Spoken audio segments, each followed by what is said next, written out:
Okay fine. इससे पहले the कहाँ कहाँ यूज होना है वो हम लोगों ने देखा था ना। ओके, अब नेक्स्ट देखो। The is use before the names of ranges of mountains and hills, यानी before the ranges of mountains and hills. तो जब कभी भी हम लोग ranges, that is important to note, ranges of mountains and hills, जैसे the Himalayas, the Alps, the Khasi hills, the Vindhyas, ये जब की बात करेंगे रेंजेस की, माउंटेन रेंजेस की, तो फिर द यूज होगा। नोट, ये नोट आप कर लें कि the is not use before the following peaks और माउंटेन्स। ये पीक्स है, जैसे एवरेस्ट जो है ना, ये माउंटेन, ये पीक है हिमालय का। उसी से कैलाश, कंचनजंगा, माउंट ब्लैंक, ये जो माउंट लगा हुआ है, लेकिन ये माउंट नहीं है, रेंजेस नहीं है, बल्कि ये पीक है, चोटी है। ओलंपस, स्नोडॉन, माउंट आबू, पारसनाथ, ये सारे के सारे पीक हैं, राइट। इसलिए उसमें द का यूज नहीं होगा। माउंटेन रेंजेस होगा तो होगा। The is use before names of groups of islands. Islands के जो ग्रुप्स होते हैं, जैसे the Andamans, the West Indies, the Hebrides, the Maldives, ये जो रेंजेस होते हैं, ये आइलैंड्स के जो नेम्स, ग्रुप्स ऑफ आइलैंड्स होते हैं, उसके पहले भी the is use before names of gulfs, canals, seas and oceans, जैसे the Atlantic ocean, the Pacific ocean, the Indian ocean, the Mediterranean sea, इन सब के पहले भी द का यूज होता है। The is use before names of rivers, channels, जैसे the Ganga, the Thames, the Rhine, the Avon, the Danube, ये सारी नदी है, इंडस, अमेजोन, ये सारी जो नदी है, ब्रह्मपुत्र, इंग्लिश चैनल, ये इसके पहले भी द का यूज होगा। क्लियर? Is that okay? और देखो द कहाँ कहाँ यूज होता है।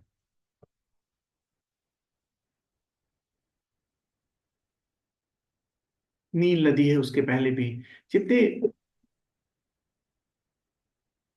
Okay fine.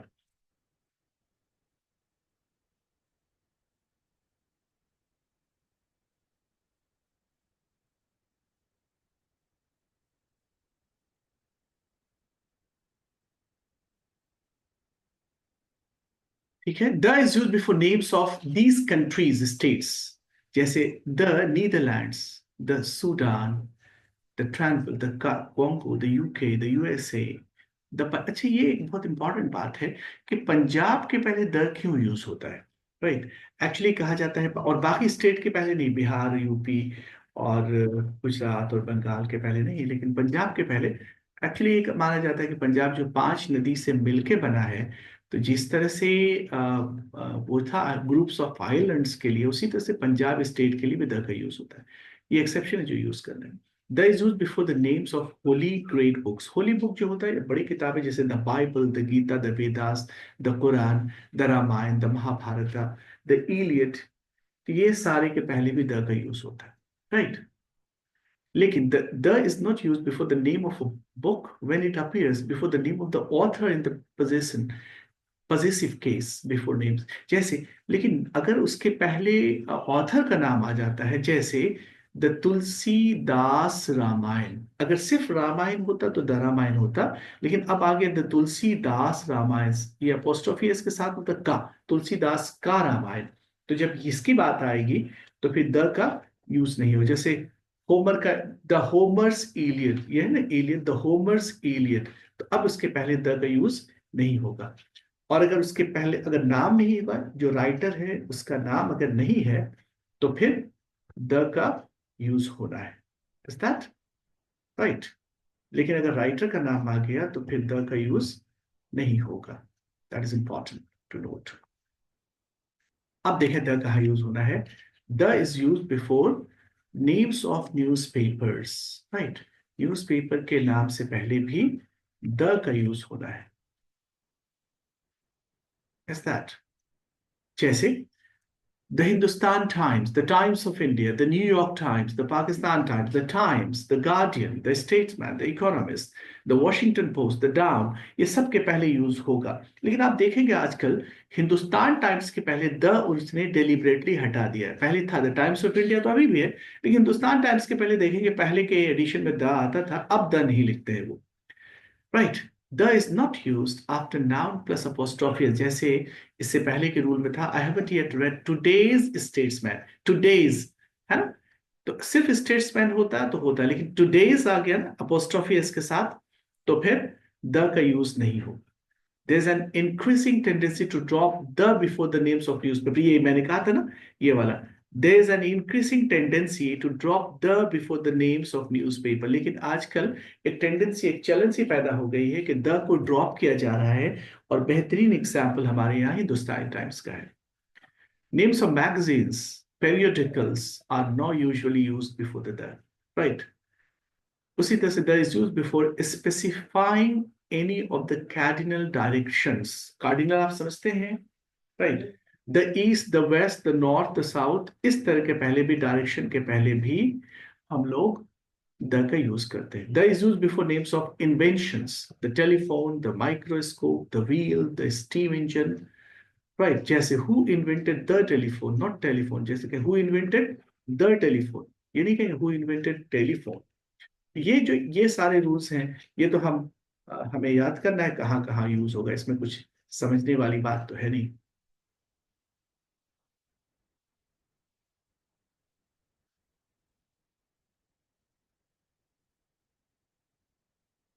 Right.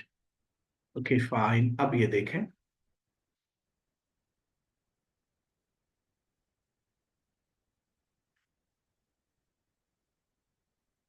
The is use before a common noun considered unique, that is important to note. Common noun लेकिन कंसीडर्ड यूनिक, जैसे the sun, the moon, the sky, the earth, right, the world, the universe, the sea, the air, ये uniqueness बताती है, उसके पहले भी the का use होगा। The is used before these nouns: cathedral, cinema, pictures, theater, office, station, museum, zoo. इसके पहले भी the का यूज होगा। जैसे I'm going to the pictures, she is going to the cinema, theater, they are going to the zoo, he is in the office now, she is going to the station, right, to the museum, यहाँ पे the होगा, she is going to the office, to the museum, etc etc। Is that clear? तो इन सभी के पहले भी the का use होना है। Next, the is use before the parts of one's body and articles of clothing, जैसे the stone hit him on the shoulder, ये shoulder part of the body है, तो on the shoulder, right. The trouser you bought fits you well, the trouser you bought fits you well. I I held him by the tie या by the collar, कहते हैं उसने, मैंने उसे collar, उस collar से पकड़ा, तो I held him by the tie या by the collar, right. Is that clear? अगर कोई टाई बांधे हुआ तो कॉलर पकड़ने का सेंस नहीं हो, तो बंधा हुआ है, तो टाई जो बांधे होते हैं उसको टाई से पकड़ते हैं। Is that clear? तो ये यहां तक है। उसके बाद ओमिशन ऑफ आर्टिकल्स हम नेक्स्ट क्लास देखेंगे, लेकिन दो तीन रूल जो इंपॉर्टेंट है समझने वाले, वो मैं आपको समझा रहा हूं, देखिएगा।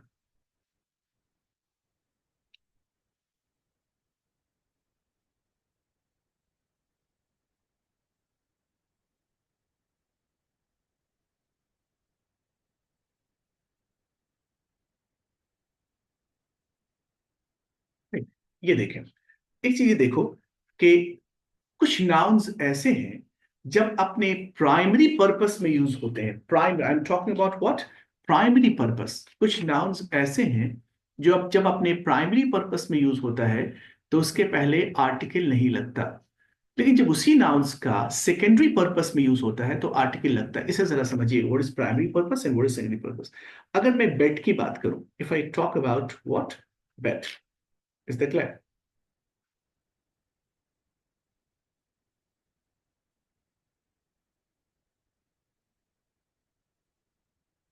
Okay, now look, if I talk about bed, तो इस बेड का प्राइमरी पर्पस क्या है? सटनली आराम करना, सोना। तो अगर कोई आदमी बेड पे सो रहा है तो वो प्राइमरी पर्पस में यूज कर रहा है। लेकिन अगर बेड पे कोई पढ़ रहा है या खेल रहा है तो वो सेकेंडरी पर्पस हुआ। तो बेड का अगर प्राइमरी पर्पस यूज हो रहा है तो कोई आर्टिकल यूज नहीं होगा, लेकिन जैसे ही उसका सेकेंडरी पर्पस यूज होने लगे बेड का, तो फिर आर्टिकल का यूज होना है, द यूज होगा। क्लियर? तो रूल ऐसे आप लिखेंगे, पहले समझ जाइए कि when these nouns are used in their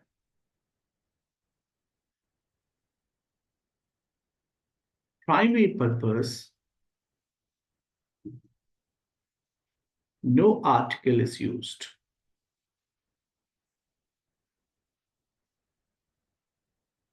Right? No article is used. On the other hand,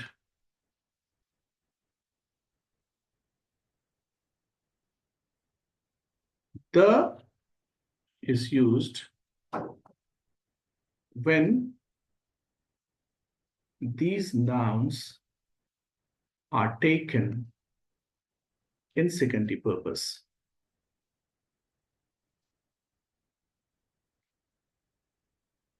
Is that clear? आप समझ गए? जब ये अब ये कौन नाउन्स है जरा देखें।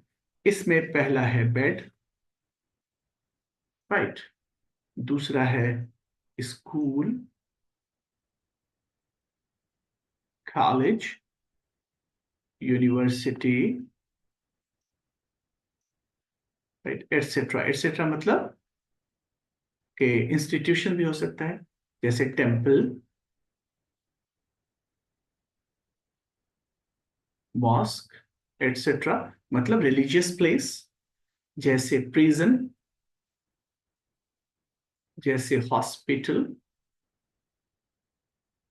राइट। इन सब का इस्तेमाल अगर प्राइमरी पर्पस में हो रहा है तो आर्टिकल नहीं लगेगा, लेकिन जैसे ही इसका इस्तेमाल सेकेंडरी पर्पस में हो जाता है तो फिर आर्टिकल लगता है। जैसे एग्जांपल अगर मैं दे रहा हूं, देखिएगा कि he is tired, which is why taking a rest, taking a rest in bed। ठीक। अब क्या कहा? He is tired, which is why taking a rest in bed। तो थका हुआ है इसलिए रेस्ट कर रहा है, तो बेड का प्राइमरी पर्पस हो रहा है ना, तो यहां पे आर्टिकल नहीं लगेगा। He is tired, which is why taking a rest in bed। लेकिन these children are playing on bed। अब देखो ये बच्चे बेड पे क्या कर रहे हैं, खेल रहे हैं, तो ये बेड का सेकेंडरी पर्पस है। तो अब होगा these children are playing on the bed, these children are playing on on the bed. Have you got it? Have you got? यहाँ पे द लगा क्योंकि यहाँ सेकेंडरी पर्पस है, और यहाँ द आर्टिकल नहीं लगा क्योंकि प्राइमरी पर्पस है। एक और बात आप जहन में रखो, दैट इज इंपॉर्टेंट, कि जब बेड का प्राइमरी पर्पस में यूज हो रहा है तो प्रीपोजिशन इन लग रहा है। ये ये एक और रूल आपके समझ में आएगा, प्रीपोजिशन। और जब बेड का सेकेंडरी पर्पस में यूज हो रहा है तो प्रीपोजिशन ऑन लग रहा है। That is also important to note. तो ये भी आप नोट कर लें। ये इस प्रीपोजिशन के भी एरर्स आ सकते हैं एग्जाम में, तो ये भी आप सॉल्व कर लेंगे, राइट। कि जब बेड का इस्तेमाल प्राइमरी पर्पस में हो रहा है तो प्रीपोजिशन इन लग रहा है, और जैसे ही बेड का इस्तेमाल सेकेंडरी पर्पस में हो रहा है तो प्रीपोजिशन ऑन लग रहा है। Is the clear? इस तरह के जो रूल्स हैं जो समझना है वो मैं अलग से बताऊंगा, और वो रूल्स जो समझने नहीं है उसको तो सिर्फ याद करना, वो मटेरियल से मैं पढ़ा रहा हूँ, राइट। Is the clear? ये समझ में बात आई? अब और कुछ एग्जाम्पल देखो। अगर मैं कहूँ कि my friend had a fever and was taken to hospital, right? My friend had a headache कर दे, अच्छा ये बात जानिए, इसकी स्पेलिंग बहुत लोग गलत कर लेते हैं। एक का मतलब होता है दर्द, एक मतलब दर्द, और ये जहां दर्द हो वहीं लग जाएगा। जैसे सर में दर्द हो तो हेडेक, कान में दर्द हो तो ईयर एक, दांत में दर्द हो तो टूथ एक, पीठ में दर्द हो तो बैक एक, पेट में दर्द हो तो स्टोमक एक। और कहीं नहीं लगता, बस एक यहीं पे लगता, इसी सब में एक लगता है और बाकी नहीं। राइट, माइल्ड पेन के लिए। तो अब देखो यहाँ पे इसका इस्तेमाल।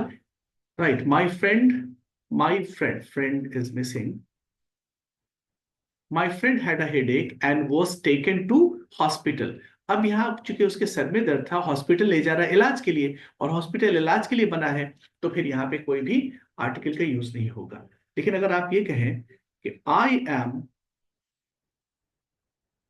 Going to hospital to see my friend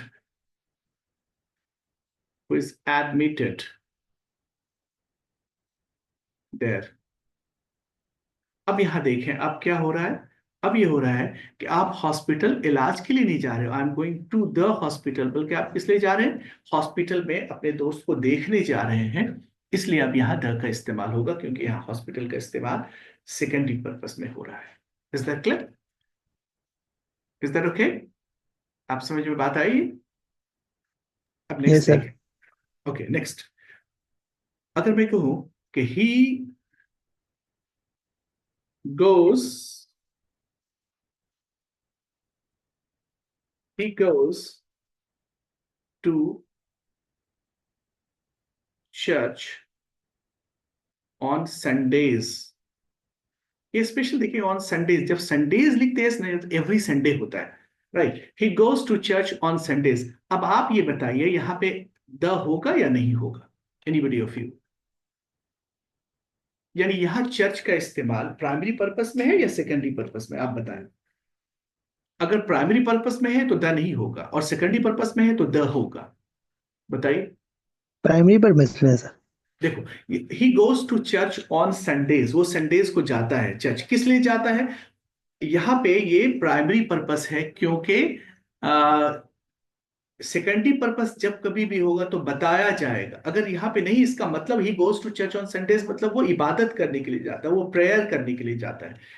जैसे चार में लिख दो तो हमेशा आप कहेंगे ये प्लस है, माइनस हमेशा लिखा जाता है, प्लस नहीं लिखा जाता। Is the clear? तो यह याद रखें, जब कभी भी सेकेंडरी पर्पस होगा तो वो बताया जाएगा। जैसे अगर मैं कहूं ही goes to church to work as a clerk।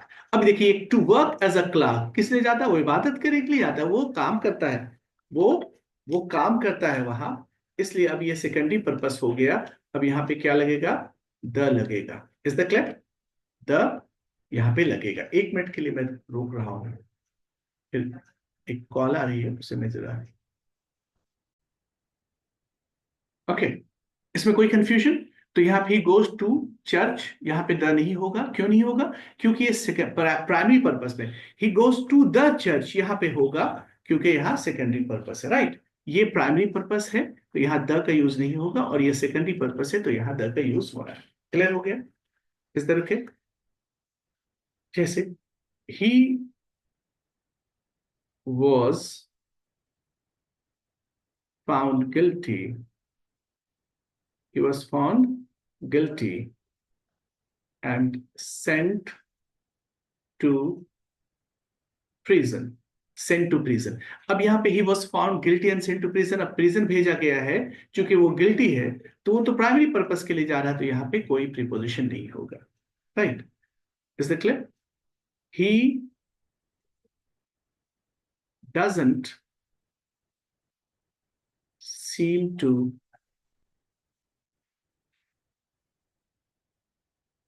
Go to school, he doesn't seem to go to school. अब यहाँ पे वो ऐसा नहीं मालूम पड़ता कि वो स्कूल जाता है। यहाँ पे स्कूल का इस्तेमाल प्राइमरी पर्पस में है, दैट्स वाई कोई आर्टिकल नहीं। लेकिन अगर ये कहोगे I am going to school to see the principal, to see the principal. तो अब यहाँ पे आर्टिकल द होगा। क्यों होगा द? क्योंकि आप स्कूल जा रहे हैं प्रिंसिपल से मिलने के लिए। सी का मतलब मिलना भी होता है, इसलिए कहते हैं सी यू टुमारो, कल मिलते हैं। इसलिए यहाँ द का इस्तेमाल होगा। आप ये रूल समझ गए कि जब कभी भी इन सारे नाउन्स का जो मैंने लिखा है, अगर इसका इस्तेमाल प्राइमरी पर्पस में हो रहा है तो आर्टिकल का इस्तेमाल नहीं होगा, और जब उसी नाउन का इस्तेमाल सेकेंडरी पर्पस में हो रहा है तो आर्टिकल द का इस्तेमाल होगा। Is that clear guys? चलो, तो ये एक छोटी से रूल्स थे that you should keep in mind. अब नेक्स्ट क्लास हम लोग देखेंगे ओमिशन ऑफ आर्टिकल, यानी आर्टिकल कहाँ कहाँ नहीं लगता है, राइट? और उसके बाद कुछ स्पेशल रूल्स समझाएंगे, and then after we will solve the questions. और क्वेश्चन सॉल्व करने में जो प्रॉब्लम आएगा, नया नया प्रॉब्लम, उसे हम लोग डील करते जाएंगे। Is that clear? So actually till 22nd, I'm a bit busy. That's why the class will run like this at snail space. At snail space. snail space समझते हैं? धीरे धीरे। और इन फुल स्विंग मतलब पूरी रफ्तार में, इन फुल स्विंग।